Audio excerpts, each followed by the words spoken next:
we have here, and he lives here with his sister Addie, his mom Lucy, and his dad Nick, who you will be seeing later on in the show today. Now, Gunny belongs to a group of animals called pinnipeds, which just means that they have flippers for feet. The Denver Zoo is home to two types of pinnipeds. We have our California sea lions and our harbor seals. You can check out our seals over on the other side of the pool, and I invite you to check them out after the show. But be sure to give yourself enough time because they can hold their breath for up to 30 minutes. Now, a question we get asked here a lot of the time is how to tell the difference between a seal and a sea lion, and I'm here to help you guys out, and so is Gunny. So the first major difference you can look for is their color. Can anyone tell me what color Gunny is? Brown, good job. So he is a nice solid brown color from head to tail. If you were to see one of our seals, they are speckled or spotted and composed of blacks, browns, whites, and grays. So a solid color animal you'll see swimming around one of our pools is our sea lions, whereas a speckled or a spotted one is one of our seals. So the second difference is their ears. So Gunny here has an external ear structure, which means he has ears on the outside of his head, just like we do. So if you were to look really closely at his head, you'll see two little ear flaps on the side of his head. If you were to look at one of our seals, they have little pinholes on the side of their head, and that is because they have an internal ear structure. And the last major difference, as Gunny is very nicely showing you, are those flippers. So sea lions have those very big trademark front flippers that they use to propel themselves through water. And as you can see here very nicely with Gunny, he's got those back flippers which he can rotate underneath him and move very gracefully onto land. Seals, on the other hand, if you see them on land, they look just like Gunny is doing. They look flat like a pancake and move kind of like an inchworm. Alrighty, now that is going to be Gunny's portion of the show, but don't worry, that is not the end. Can everyone give Gunny a round of applause? He's saying bye to everyone. Alright, now did any of you guys see what Carla is feeding Gunny? Fish, good job. And as you can imagine, we go through loads of fish here every single day. We go through about 150 pounds of fish to feed our 6 sea lions and our 2 harbor seals. And with 3 of our sea lions being rescued, seafood conservation is very important to all of us here. We just want to make sure that there is a large enough fish population out in the ocean to support our animals here and the animals that call the ocean home. So how can you help? Well, we've got these free seafood watch cards that you can just get from here at the platform or any of the restaurants or the gift shop, or there is an app that you can download on your phone. And basically, this just helps you guys make sustainable seafood choices. So if you were to choose seafood from the green column of the card, you are making a difference for animals that call the ocean home.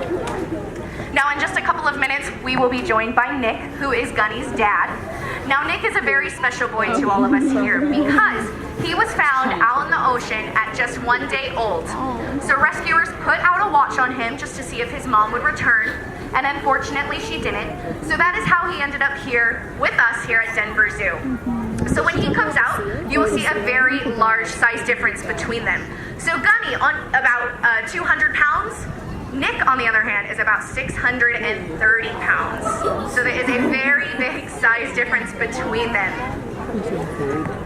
So we'll wait a couple of minutes and see if Nick wants to come out and join us here. Now, Gunny will eventually grow up to be just like his dad. So Gunny's sister, Addie, as I was saying earlier, is very good friends with her dad, Nick. So you'll see them playing around and being really cute together. And so while we're just waiting on Nick here, and here he is. Can everyone say a big hi to Nick for me?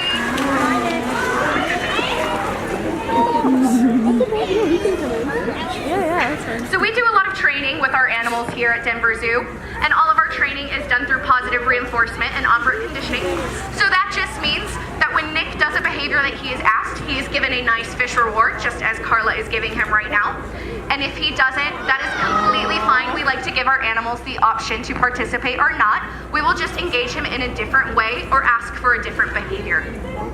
So the first type of training that we do is our husbandry behaviors or our medical behaviors. So this basically just trains our animals to go to the doctor every single day.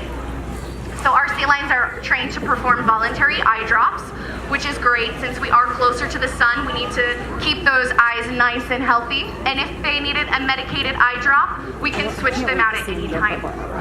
They're also trained to lay on their back so we can look at their bodies, make sure there are no cuts or scrapes, just like Nick is showing you here.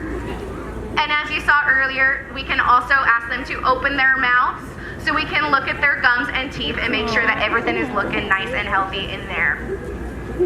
So the second type of training that we do are our fun behaviors, and this allows us to create a really special bond with our animals here. So Nick is actually a really good dancer, so we can see if he can show you guys some of his moves. We might need some music playing to get a beat going. So here he comes. Let's see if he can show us his awesome moves.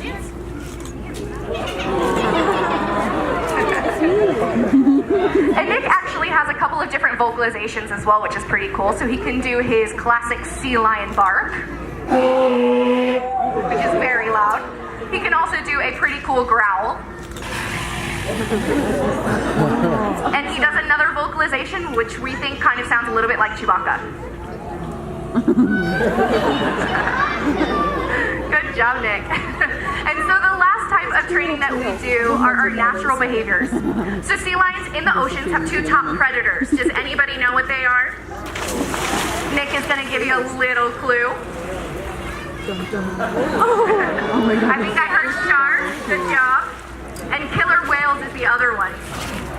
So these guys have three different ways that they can escape their predators out in the ocean. The first, as you guys saw, is that they can jump out onto land and haul out, which is very nice for those sharks and killer whales that can't come out onto land and get them.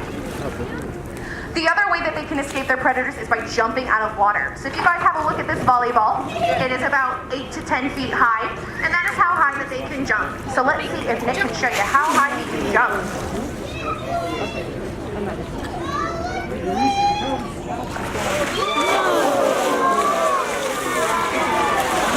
Everyone give Nick a round of applause for that amazing jump.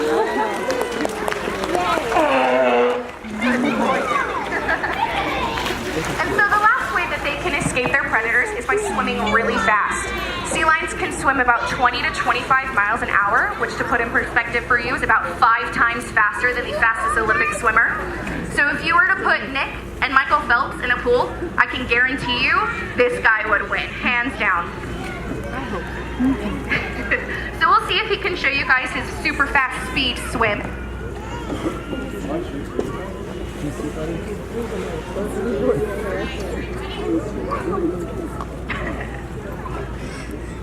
Here we go.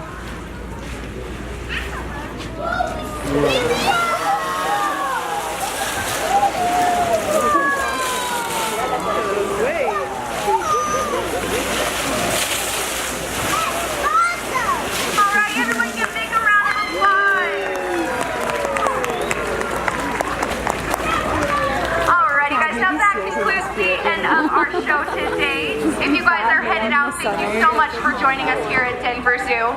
It is with your help we are able to take care of these amazing animals. Again, my name is Candace. I'll be on the platform if you have any questions. But if not, you guys enjoy the rest of your day here at Denver Zoo. Thank you.